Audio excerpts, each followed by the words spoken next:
La digestión, pregunta de examen, no de todos los exámenes, pero a alguno le va a explicar eso. Disfagia, ¿qué se considera disfagia?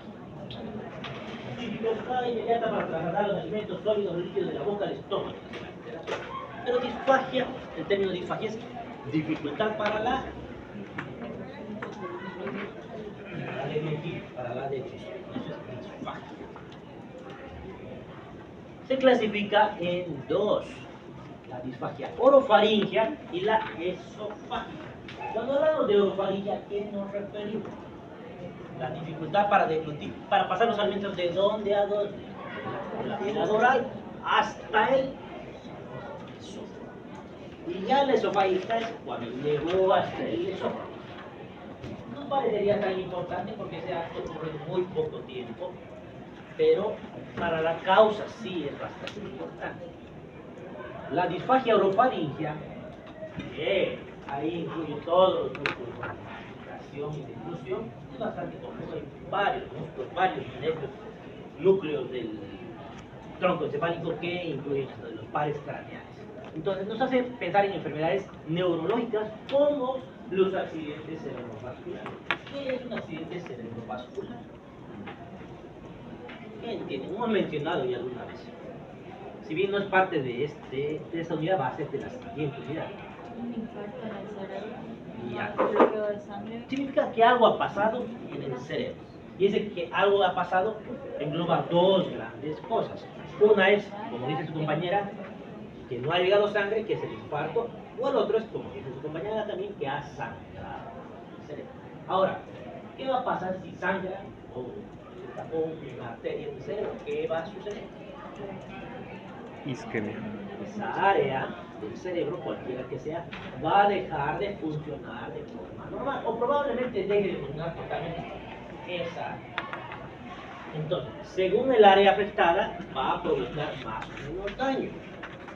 En este caso, lo más común es la cerebral media, que es la región temporoparietal. ¿Qué es lo más común del accidente cerebrovascular? ¿Cómo quedan los pacientes? Que no puede, ¿qué es hemiparesia? No sé si todos saben. Hemi es la mitad. Tenemos Parálisis. hemiparesia o hemiplegia. ¿Se acuerdan la diferencia que se menciona? Una debilidad y la otra. Una es que ha disminuido la fuerza y velocidad. Y el otro, no hubo nada. ¿Cuál sería plejía y cuál sería paresia? Disminución de la fuerza muscular. ¿Y plejía? Vamos, por ejemplo, la paraplegia, ¿qué era? ¿Se acuerdan? El paciente está parapléjico. No de vuelta. Cuadripléjico. Yo digo paraplegia porque eso es más común que encontramos, ¿no? Que no mueven las piernas, la parte inferior. Pero es lo más común que tenemos en los accidentes cerebrovasculares. Se daña un lado del cerebro por la forma de irrigación y ese lado del cerebro hace que no pueda mover el otro lado del cerebro, es lo más común. Pero aparte de eso, suelen tener afasia. ¿Qué es afasia? Pueden expresarse, pueden hablar.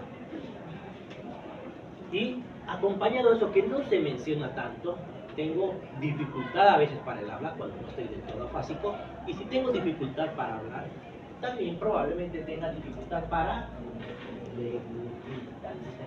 disfagia. Y si tengo dificultad para deglutir, que muchas veces damos por alto, ¿qué le puede pasar al paciente con dificultad para deglutir? Le doy comida, ¿qué le va a pasar? Eso, la comida en vez de ir al esófago se va a ir hacia la vía aérea o hacia la tráquea. ¿Y qué le pasa a un paciente que le va comida a la tráquea? Se ahoga, o qué más le puede pasar. O pueden tener neumonía por broncoaspiración. Entonces, dificultad para iniciar la deglución y porque la misma se asocia con regurgitación nasal, tos, sensación de ahogo, neumonías, inhabilidad para masticar, para propulsar, vapeo, dificultad para iniciar el acto de deglución. A ver, vamos uno por uno. Dificultad para iniciar la deglución. Y hemos mencionado, los músculos no están coordinando bien, la mitad está bien, la mitad no, y puede pasar una parte del alimento a la vía aérea. ¿A qué se referiría regurgitación nasal? ¿Qué es regurgitar? Bueno, Nasal sería que devuelva alimento por la nariz. nariz. tos. ¿Por qué tendría que tener tos ese paciente? Como reflejo. Si está pasando una parte del alimento, por más pequeñito que sea, no estamos hablando que está pasando una arveja, estamos hablando que está pasando incluso pequeñas gotitas de alimento hacia la vía aérea. Entonces, como reflejo aparece la tos. Sensación de ahogo, por más pequeño que sea lo que ha pasado, puede haber paso. Uy, peor si es grande el pedazo de comida que ha pasado. Neumonías aspirativas, el alimento ya está en vía aérea y tiene bacterias, tiene virus, e incluso si hay reflujo más asociado, puede tener contenido ácido, que va a provocar una neumonitis química. Inhabilidad para masticar, que está asociado a lo mismo, inhabilidad para propulsar la comida hacia la faringe, lo mismo, babeo por la misma discoordinación. Y dificultad para iniciar el acto de esos pacientes, ¿qué les haríamos entonces? Si tengo dificultad, tengo disfagia y sé lo que le puede pasar, ¿qué tengo que hacer? Sonda. Y si es mucho tiempo, voy a tener al paciente 2 años con sonda. Dice que no va a poder, a pesar de la fisioterapia, no puede, ¿qué hace? Mucho lo alimenta. En vena, no, más bien en vena en menos tiempo, porque hay más riesgo de infección. Directamente en el estómago. Eso. Puedo hacer un agujero ahí, una gastrostomía, por ahí pongo la zona. Mucho más eficiente va a tener. Así, depende, es mucho tiempo. Gastrostomía. Agarro un agujero directo al estómago, por ahí meto la zona. Es más eficiente para el paciente, menos riesgoso para el paciente, incluso hasta más cómodo. Porque estamos hablando de un paciente que está postrado, no puede moverse, probablemente no pueda hablar, no pueda quejarse, que está ahogando. Va a ser mucho mejor para él. Disfagia esofágica. El alimento ya ha pasado al esófago. Una vez que pasó al esófago, tengo lesiones mecánicas obstructivas o trastornos motores.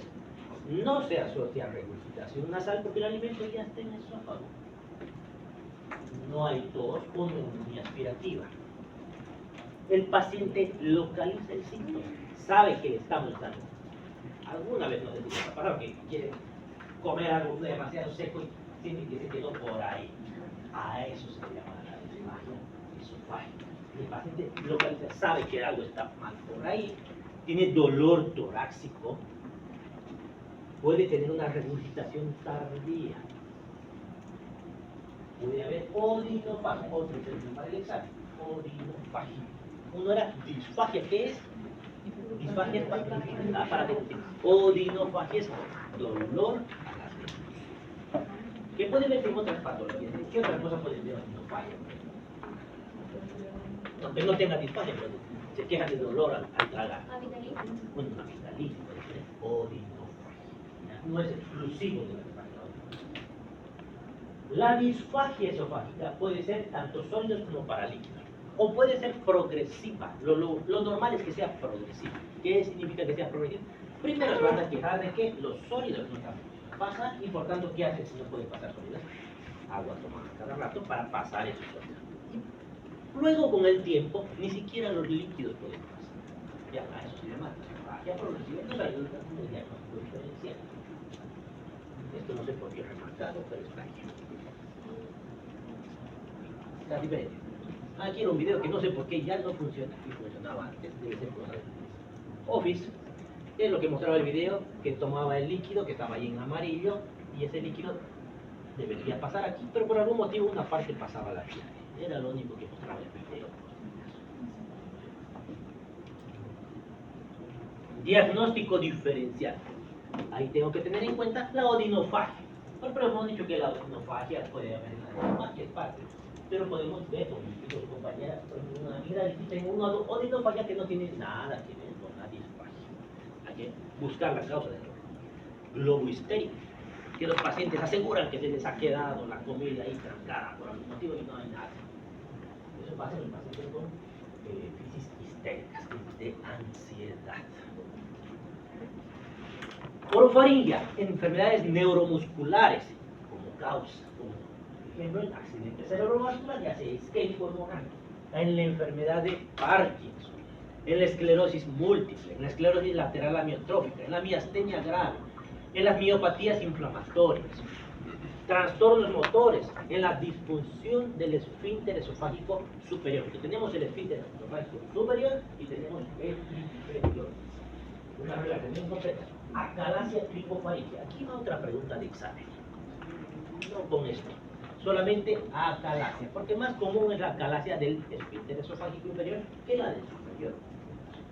El término acalasia, que significa que hay una falta de relajación del esfínter esofágico. Más común es la inferior. Si no relaja, ¿para qué sirve el esfínter esofágico inferior? Para evitar el reflujo. Exactamente. Y si no se relaja, ¿qué creen que va a suceder? Comen un pan, por ejemplo, y no relaja, ¿qué va a pasar? ¿Dónde va a quedar el pan? En eso. Entonces va a empezar a acumularse el alimento en el esófago. Y ahí voy a ver. Yo, si tengo sospechas, le pido una radiografía contrastada. Una radiografía esofágica contrastada. Y se hacen varias secuencias, se hacen 4 o 5 radiografías. Donde le doy al paciente una solución de contraste, un vaso de bario. El bario es un metal líquido que se ve en la radiografía como una mancha blanca. Radio opaco. Entonces, toma eso y se empieza a dibujar el esófago. Y me encuentro con un esófago grueso, ancho y una punta como un reloj de arena. Ahí pienso en acalasia. Entonces, empiezo a tener un mega esófago, porque como no se relaja ese esfínter esofágico inferior, más que todo, más común que el superior, empieza a dilatarse eso. Entonces, ¿saben lo que es? Acalasia. Falta de relajación del esófago. Defectos estructurales como el divertículo de Senker. Es básicamente un divertículo que está ahí en la pared posterior del esófago. Más lo van a entender como una mano. Neoplasias, resecciones quirúrgicas, radiación de la orofaringe, compresión extrínseca como bocio. ¿Qué era el bocio? Hipertrofia de la glándula. ¿Y qué tiene que ver eso con la disfagia? Porque Puede comprimir. Exactamente. Osteofitos, ¿qué es un osteofito? Eso todavía no sé si habrán visto. Los osteofitos son crecimientos óseos que se ven bastante comunes en enfermedades reumatológicas como la artritis reumatoidea. Imagínense la vértebra que está aquí, llega hasta por acá y empieza a crecer por acá. Un pedazo de hueso como un pico del loro, le decimos radio. Y eso obviamente hace compresión. Este es el divertículo de Senker. Esa bolsa es una debilidad de la pared del esófago que hace que se cree una bolsa ahí paralela. Entonces se acumula alimento. Y ahí los pacientes tienen muchas veces disfagia y halitosis. Y halitosis es otro término que voy a entrar a preguntar en el examen. Y halitosis es de alimento. Disfagia esofágica, trastornos motores como la acalasia, que ya hemos mencionado que es, el espasmo esofágico difuso. ¿Qué particularidad tiene esta patología? Es el primer diagnóstico diferencial del infarto agudo de miocardio, que significa que muchas veces lo que creen que es un infarto en realidad es un espasmo esofágico difuso. Entonces, ¿de qué se quejará el paciente? Dolor. ¿Ah? Dolor torácico, y como el esófago pasa por aquí, Opresivo. que es miocardio, ¿no? Esclerodermia. Esclerodermia es una enfermedad autoinmune que afecta el tejido conectivo y lo va reemplazando por un tejido más sólido. Y la piel de los pacientes se va endureciendo como si fuera un plástico más o menos. Los dedos, al endurecerse todo el tejido conectivo, ni siquiera pueden moverse, quedan como maniquíes. Al principio, la expresión facial de estos pacientes cambia de tal manera que al principio se sienten felices porque rejuvenecen. ¿Por qué? Porque pierden todas sus arrugas faciales y con el tiempo empiezan a plastificar la piel. Van a ver eso, hemos visto por unos 2 al año en el hospital. Estos pacientes, ese tejido conectivo, no solamente se afecta la piel, también las mucosas, entre ellas la del esófago, y por tanto terminan haciendo disfagia, se alteran los tejidos esofágicos. Lesiones estructurales obstructivas, intrínsecas o extrínsecas. Intrínsecas, la estenosis péptica. ¿Qué será una estenosis péptica? Ahí vamos a buscar el término péptico. Más comúnmente han debido escuchar lo que es una úlcera péptica, ¿no es así? ¿Qué entendieron por úlcera péptica? Una lesión, una Lo lesión que en el quieran, estómago. no hemos llevado, así que pueden equivocarse. Úlcera péptica, ¿qué entendería por una úlcera péptica? ¿A qué le suena eso? Vamos a preguntar otra cosa. Es una Conmigo. lesión. ¿Qué entienden por una úlcera gástrica? Una lesión en el Una estómago. úlcera en el estómago. ¿Qué sería una úlcera duodenal? Duodeno. Una úlcera duodenal. Cuando decimos úlcera péptica, es cuando no estamos seguros si será gástrica o úlcera péptica, en general. Es una úlcera en cualquiera de estos lugares. Péptica, ¿por qué péptica? Porque está producido por la pepsina. La pepsina, ¿para qué sirve? Anotar. Formas del ácido clorhídrico. Liberar el ácido. La pepsina es una de las enzimas de la digestión, es para degradar las proteínas. Por lo tanto, va a digerir cosas. Entonces, ¿de qué estamos hablando? Pacientes con gastritis, por ejemplo, que terminan haciendo las úlceras. Entonces, son lesiones producidas por el ácido clorhídrico y la pepsina. La pepsina se produce cuando se activa con el ácido clorhídrico, se convierte en peptidógeno en pepsina. ¿Ya? Entonces, tiene que haber acidez, tiene que haber un medio ácido. Entonces, ¿qué será una estenosis péptica del esófago? Se cierra ¿Es normal que haya ácido clorhídrico en el esófago? No. ¿Dónde debería estar el ácido clorhídrico? en el estómago. ¿Y hasta dónde debería llegar ese ácido clorhídrico? Hasta el- Hasta el ángulo de Drake del duodeno, exactamente hasta ahí, que más adelante vamos a ver por qué es importante saber ese detalle. Hasta el ángulo de Drake del duodeno. ¿Ya? No debería estar en el esófago no está preparado. Por eso cuando hay reflujo, ¿de qué se quejan los pacientes?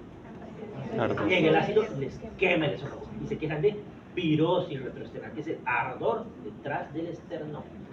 Entonces, estenosis péptica, ya podemos entender un poquito más. Estenosis péptica será cuando esa mucosa ha estado en contacto tantas veces con el ácido clorhídrico del estómago que se lastima, se ulcera. Y si hace una úlcera, las úlceras finalmente terminan cicatrizando. Y la cicatriz ya no es algo normal y retrae el tejido. Todas las cicatrices son retráctiles, ¿no? Entonces, todo alrededor del esófago hace una cicatriz y termina siendo una estenosis. ¿Se acuerdan que era estenosis?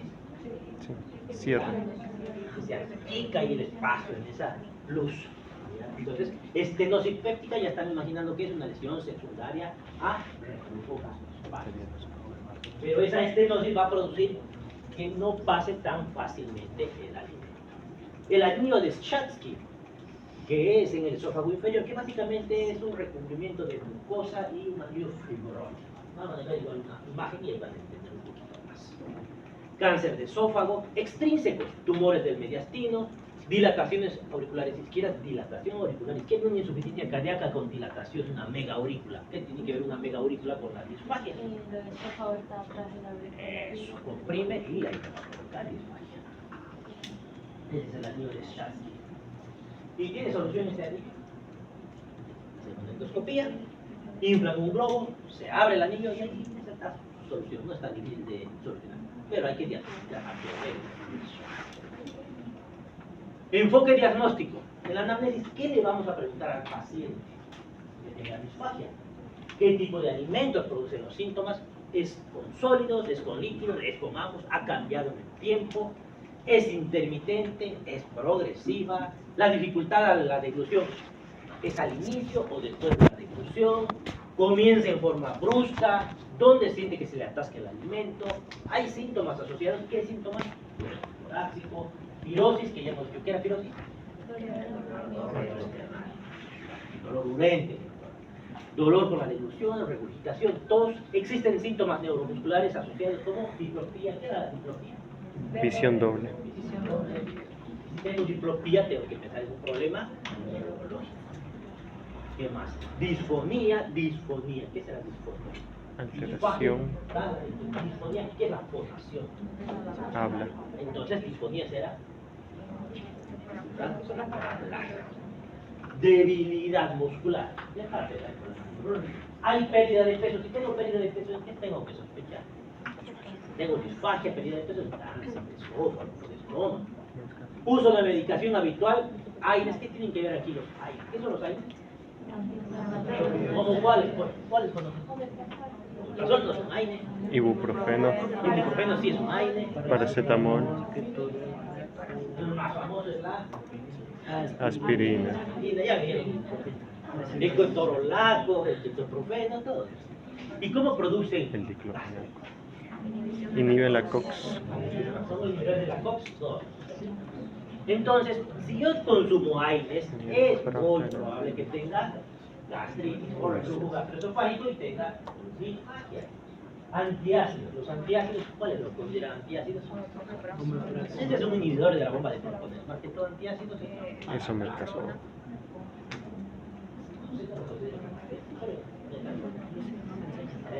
Alendronato, el alendronato es un fijador del calcio, lo que tenemos osteoporosis, que también es gastrolectivo. Esos medicamentos gastrolectivos inhibitan que dañan la función. En el caso de los AINES, este es por contacto, el alendronato por contacto daña la función. En el caso de los AINES, no. ¿Qué significa? Que no importa que se lo pongan por donde se lo pongan, igual va a provocar gastritis, por la COX-2. Porque si se lo ponen en vena, por ejemplo, el ketorolaco, pero se lo estoy poniendo en venas, que tiene que ver con eso, pues está inhibiendo la COX-2. En vena, donde sea que se lo pongan, les va a provocar gastritis. Tenemos un algoritmo para el diagnóstico de la disfagia. Disfagia, nos hacemos una pregunta. ¿Dificultad al iniciar la deglución o cuando se ataca el alimento después de la deglución? Si es al iniciar la deglución, no hay mucho problema. Ya sabemos que es orofaringia y hay que buscar un problema de nutrición. Si es después de la deglución, estamos en la disfagia esofágica. Preguntamos, ¿es solamente con sólidos o es también con líquidos? Si solo es con sólidos, tenemos que pensar en una obstrucción mecánica anatómica. Y nos hacemos la pregunta, ¿es intermitente o es progresiva? Si es intermitente, hay que pensar en el anillo esofágico de Chasky. Si es progresiva, preguntamos, ¿hay pirosis crónica? Si es pirosis crónica, estenosis péptica o el esófago de Barrett. ¿Qué era el esófago de Barrett? Que ya les he enseñado. Metaplasia de la... Metaplasia del epitelio del esófago. Así que es lo importante de saber que hay esófago de Barrett, que lo consideramos una lesión precancerosa. Si hay pérdida de peso o tiene el paciente más de 50 años, hay que pensar en disfagia esofágica. Si es con sólidos y con líquidos. Trastornos neuromusculares. Si es intermitente y hay dolor torácico, hay que pensar en espasmo esofágico. Si hay pirosis crónica y progresiva, hay que pensar en esclerodermia. Si aparte hay regurgitación, pérdida de peso o síntomas respiratorios, hay que pensar en acalasia. Al examen físico, tenemos signos neurológicos de accidente cerebrovascular previo o signos de síndrome extrapiramidal, como son la tosis temporal, debilidad muscular, pienso en miastenia gravis o distrofia ocular. Si hay... ¿Qué es síndrome extrapiramidal? Se me ha olvidado preguntarles. ¿Qué son los síndromes extrapiramidales? ¿Qué es la vía extrapiramidal? ¿Quiénes están en la vía extrapiramidal?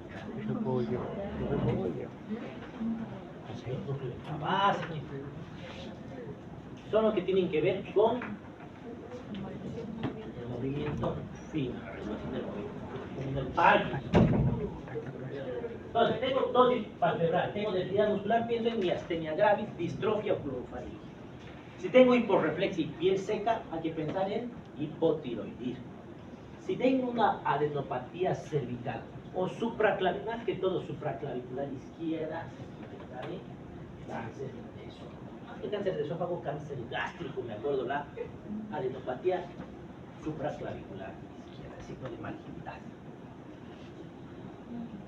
Malignidad. Esclerodactilia, otro. ¿Qué es esclerodactilia? Esclero, ¿qué significa? Esclerotón.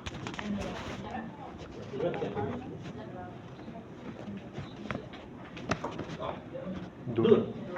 Esclerosado. Aterosclerosis.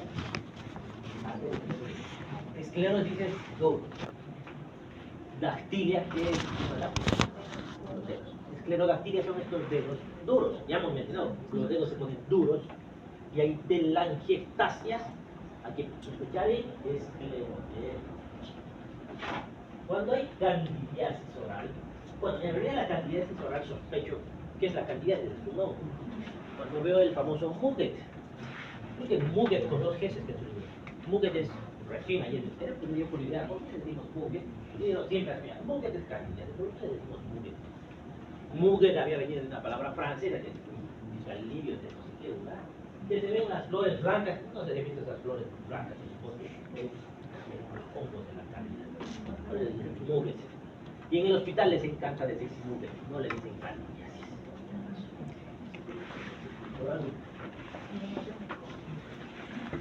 Trastornos de la digestión. Tenemos la dispepsia. ¿Qué dice la dispepsia? Dolor o malestar localizado en el abdomen superior, crónico, recurrente de un mes de y a menudo desencadenado por la ingesta. En realidad, dispepsia más fácil es dificultad para la digestión. Eso es dispepsia. ¿Y qué tiene esa dificultad para la digestión? Hay saciedad precoz. ¿Qué es saciedad precoz? Tienen distensión abdominal, tienen eructos, tienen acidez, tienen ardor, tienen náusea. Todo esto tienen la dispepsia.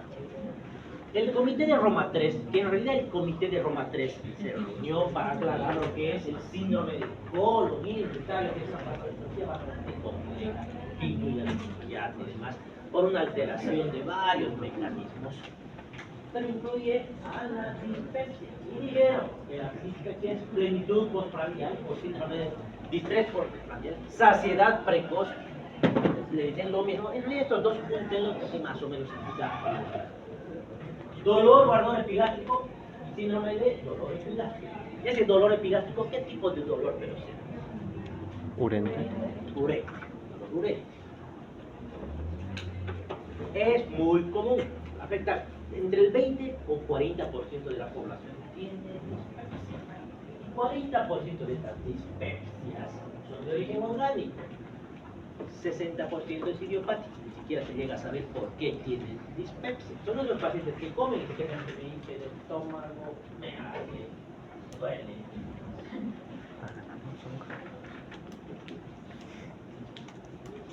Sensibilidad a la acidez gástrica está distorsionada. Los pacientes muchas veces tienen mayor sensibilidad que la de los pacientes al ácido.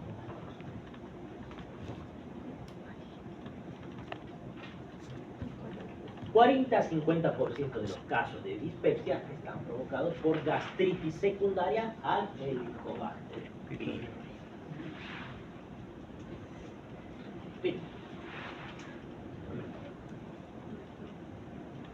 Trastornos motores, retraso de la evacuación gástrica por disminución de la movilidad del intestino delgado.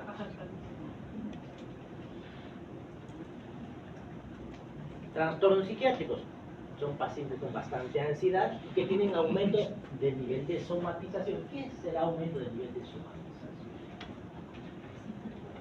Pacientes que están seguros que tienen algo malo y que les está doliendo porque tienen algo malo en el cuerpo y siempre tienen molestias. Y cuando les hacen los estudios complementarios, todo suele estar normal.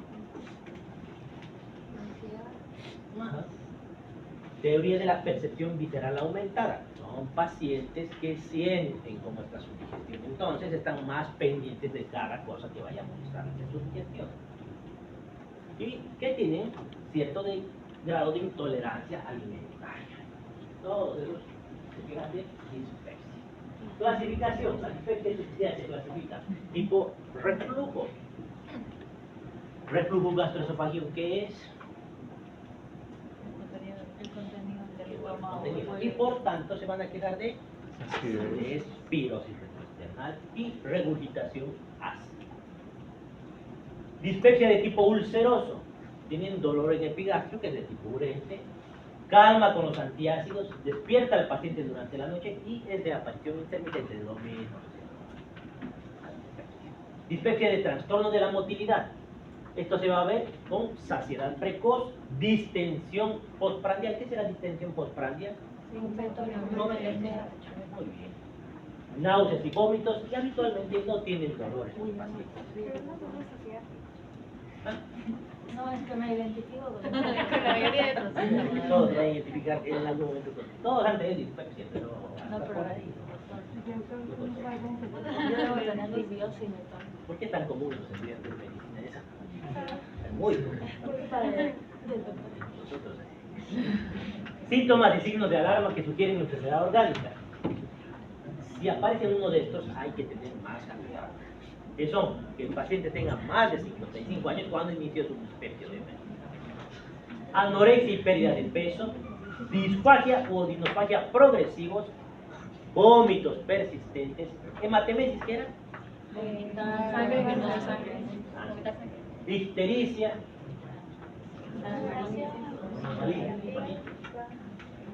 anemia, utilización de AINES de forma crónica, obviamente, antecedentes de fracasos terapéuticos previos, antecedentes familiares de cáncer gástrico y antecedentes de cirugía gástrica. Doctor, las personas que tienen manga gástrica, todo eso también sufren de eso.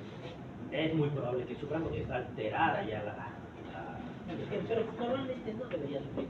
A no ser que no se cuiden y coman más de lo que deben. Pero ¿y por qué tendría que comer más? Porque no puede. Ya, el problema de la manga gástrica, ¿saben todo lo que es manga gástrica? ¿Qué es manga gástrica? Cortan por No, Prensa. esa es la cirugía bariátrica. Ah, Lo prensa. Pero la manga gástrica es una manga. Alrededor, como que le pusieran el terciómetro, una banda le ponen. Pero cualquiera de estas, bariátricas, lo que quieran, pónganle esa cirugía. Todas estas cirugías, ¿a quién se les hace? a las personas con sobrepeso. Está mal hacerles la cirugía. Antes de la cirugía, ¿qué tienen que hacer?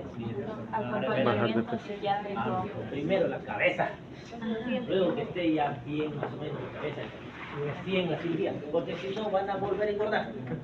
Porque ¿qué va a pasar con ese estómago que le han cortado un pedazo? Si siguen comiendo, ¿qué les va a pasar? Distensión. Ahora, no va a quedar en nada. Siempre, no se olviden, todos estos pacientes siempre acompañamiento psiquiátrico. Dispepsia esencial, idiopático, no ulcerosa, como diagnósticos diferenciales, la úlcera péptica, cáncer de estómago, litiasis vesicular, litiasis vesicular. Piedra.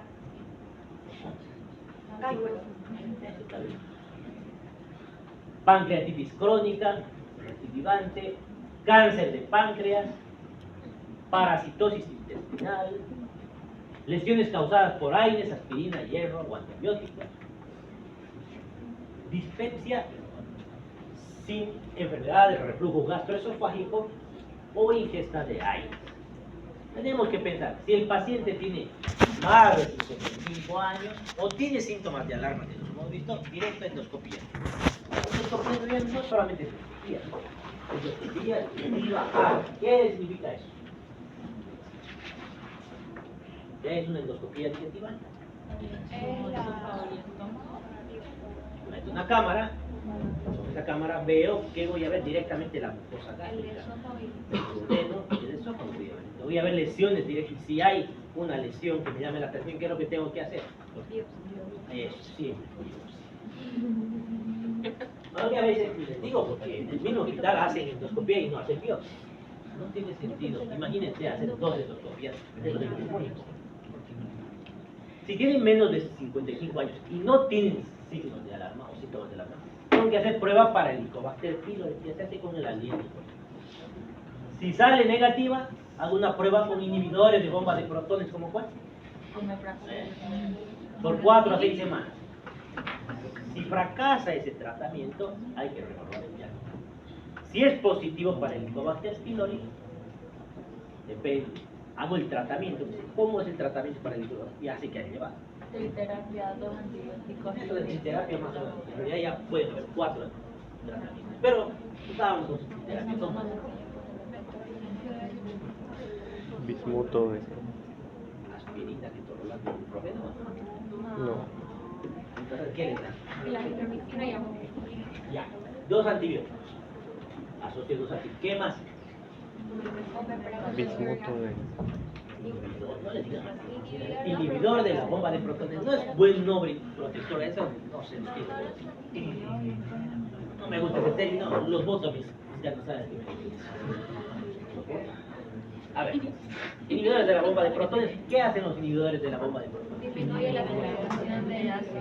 ¿Y eso qué hacen? En vez de liberar ácido, liberan agua. Tiene que ser eso. Sin eso no funciona el tratamiento. ¿Por qué? Porque el ácido vuelve. Porque el pilón se esconde ahí con el ácido. Y ahí no funciona también. Sin eso no viven tanto. No es ese triasociado que conocen, no es suficiente, son 4 horas. Hay una variedad de varias cosas que ni han escuchado hablar. Después, puede ser como la amoxicilina, metronidazol, puede ser como la amoxicilina, claritromicina. Hay otras opciones de antibióticos que ni me acuerdo porque no se usan tanto, porque es muy raro de ver, pero hay de todo. Así que, no sé. Y además están dejando de funcionar, porque está comenzando la resistencia a la amoxicilina. La claritromicina tiene otro problema, es gastrolesivo. ¿Qué significa eso? Daña la mucosa. Entonces, si alguien tiene gastritis y le doy eso, hay que evitar que hagan resistencia. Y no funcionado, revalúe el diagnóstico. Pasamos a náuseas y a vómitos. ¿Qué son las náuseas y vómitos? Respuesta sintomática y específica a gran variedad de condiciones. Más o menos como la fiebre. ¿Cuándo tienen náuseas y vómitos? Pasadas, cuando tienen infecciones, cuando tienen laberintitis, cualquier cosa puede provocar. ¿Qué es el vómito? El nombre adecuado del vómito es expulsión violenta. Eso es el vómito. Expulsión violenta del contenido gástrico. ¿Qué son náuseas? Deseo y quiero vomitar. Pero no vomita. Cuando hacemos la historia clínica, ¿cómo escribimos en la historia clínica? Tengo náuseas. ¿Qué escribe? Paciente refiere desde hace 4 días náuseas. Tienen que especificar si vomita o no. Que llegan a vómito de tipo bla bla bla. O que no llegan a vómito. Que muchas veces tienen náuseas y no tienen. Y si tienen vómito, ¿cómo describo el vómito? Color. ¿Qué tipo de vómito es? ¿Cuántas veces ha vomitado? Si es abundante. Tienen todos los detalles que importan. Aquí vengo con la hematemesis, que ya me han dicho. ¿Qué era hematemesis?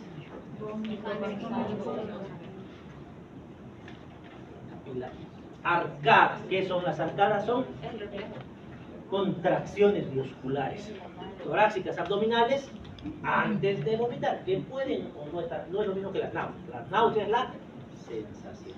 Las arcadas son las contracciones. Pero si tengo contracciones, voy a provocar cambios en las presiones del estómago.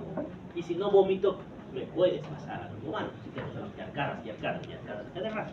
¿Por qué les digo? Por ejemplo, los pacientes con anorexia, ¿qué hacen? Bueno, están metiendo el dedo para vomitar aquí. Están cambiando las presiones, están provocándose arcadas. Y se pueden romper el esófago. Regurgitación, ¿qué sería? Que vuelve el contenido del estómago hacia la tierra, sin que haya náuseas y arcadas. Rumiación, que es cuando vuelve el contenido del estómago a la cavidad oral, sin vómitos, sin náuseas ni arcadas, mastican un poquito, se vuelven a comer. ¿No es suficiente? Falta, todavía mis arpistas. ¿Por qué le dicen rumiación? Las vacas. Las vacas. ¿Quiénes son los comen. rumiantes? Las vacas, caballos. ¿Por qué ellos tienen que hacer eso todo el tiempo? Bueno, los humanos no deben hacer eso.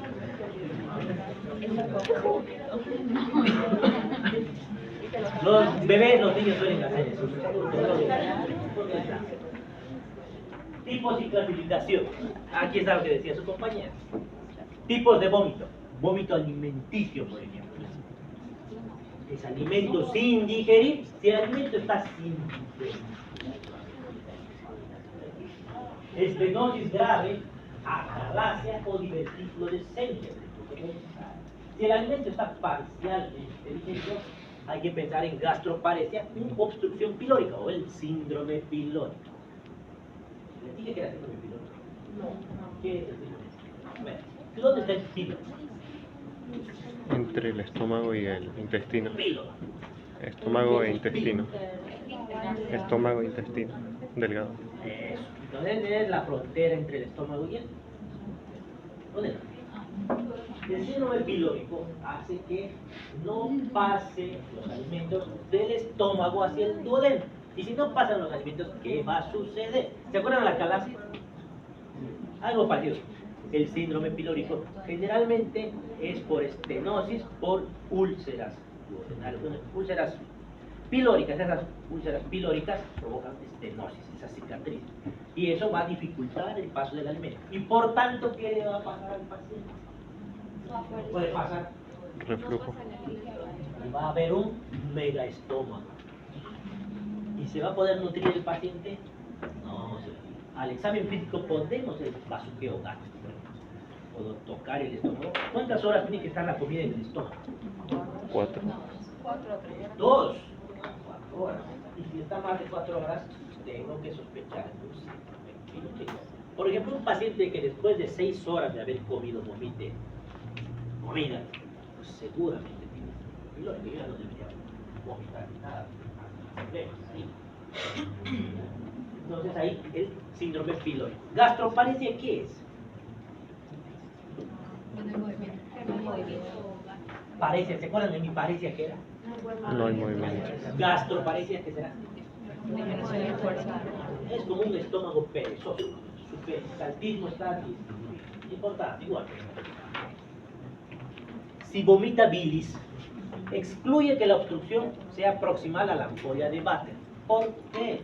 ¿Dónde se libera la bilis? En la ampolla de Vater. ¿Dónde está la ampolla de Vater? ¿En qué parte? Por eso.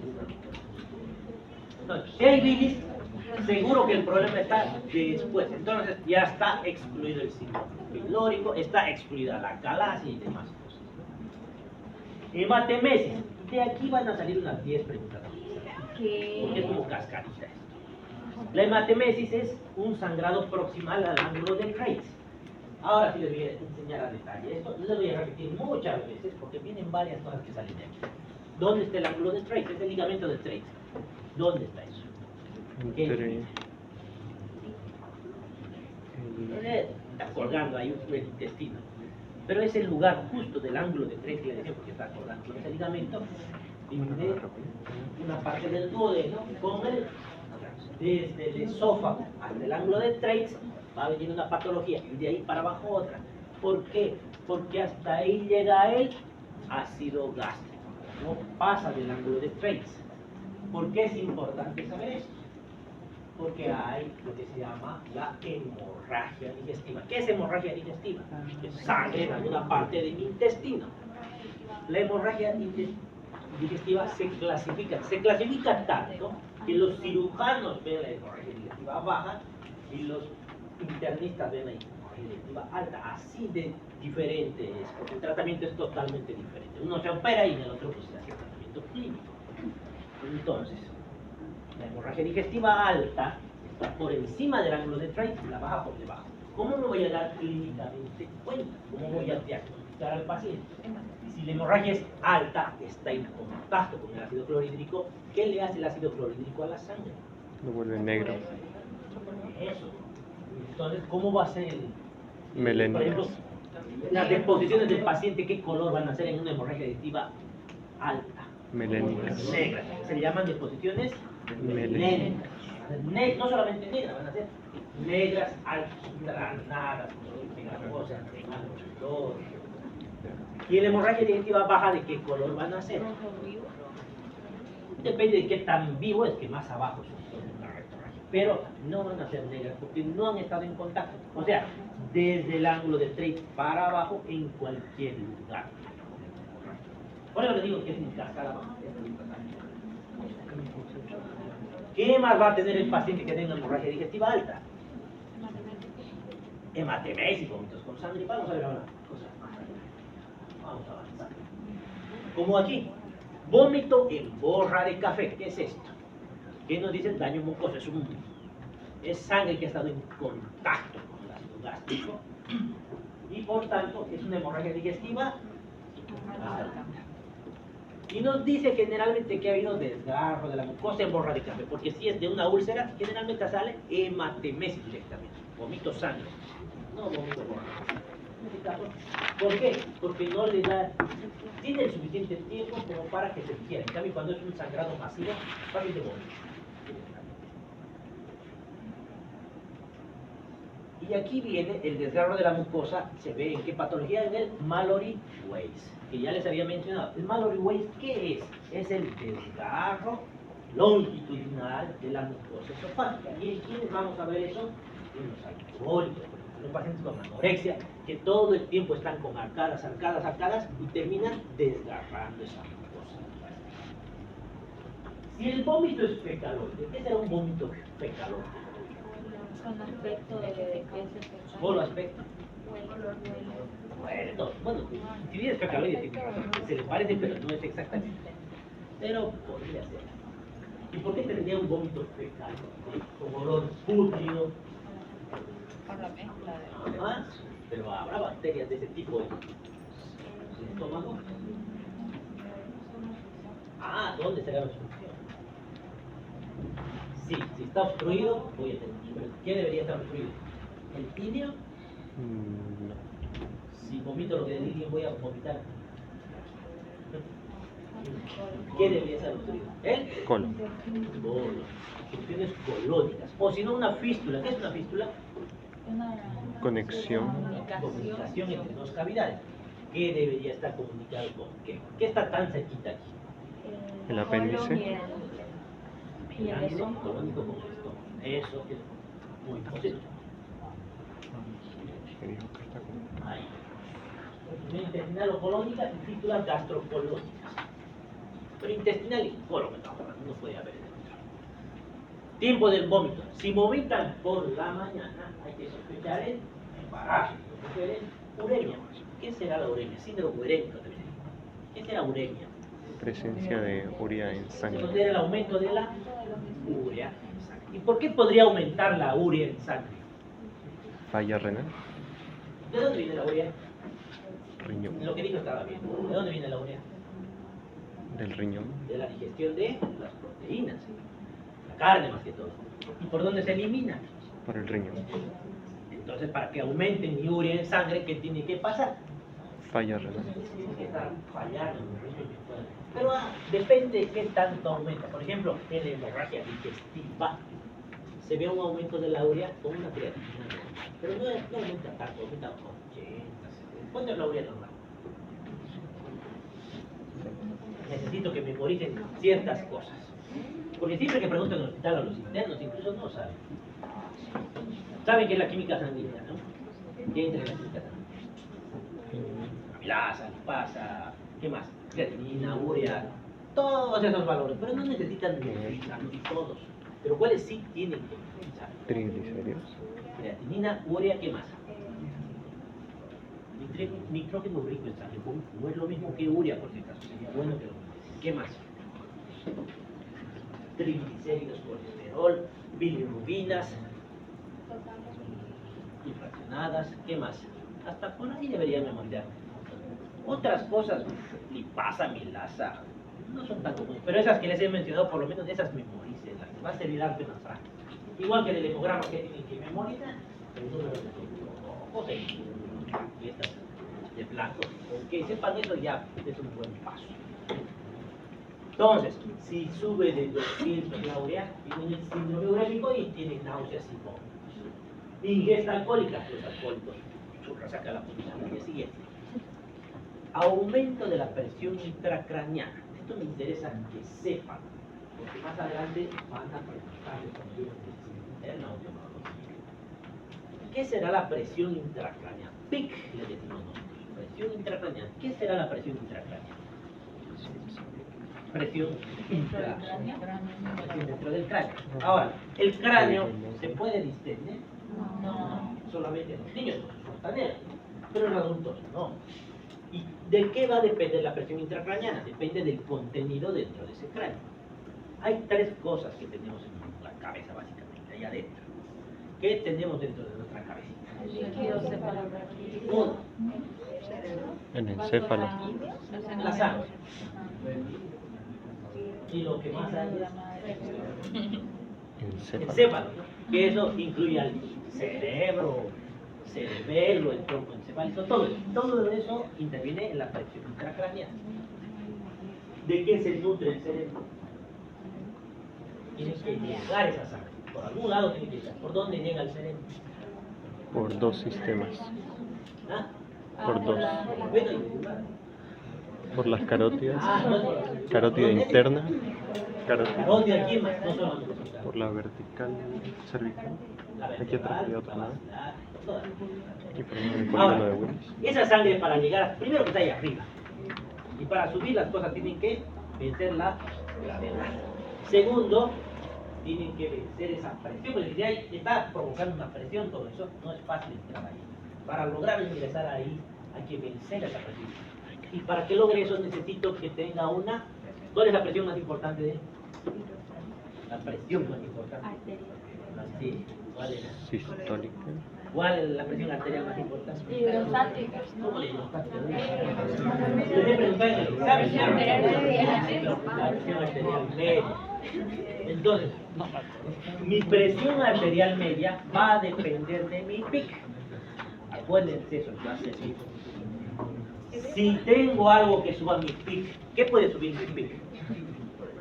Estoy tranquilo de un día a otro, estoy pasando por él y me atropello. ¿Qué ha pasado? Un edema cerebral, que haya una hemorragia, un hematoma cerebral, un epidural, cualquier cosa que no estaba ahí, pero ahora está ahí. O que tengo una hemorragia, un accidente cerebrovascular hemorrágico, y ahí tengo un montón de sangre que no estaba ahí. Eso está elevando de golpe. Ayer no estaba, hoy día está ahí, de golpe empieza a subir. ¿Qué va a pasar con mi presión arterial media? ¿O qué debería ser? Escuché algo que era lógico y que es cierto. Si mi PIC sube, ¿qué va a pasar? ¿Le va a costar a la sangre llevar? Entonces voy a hacer isquemia. Para que no haya isquemia, como la prioridad de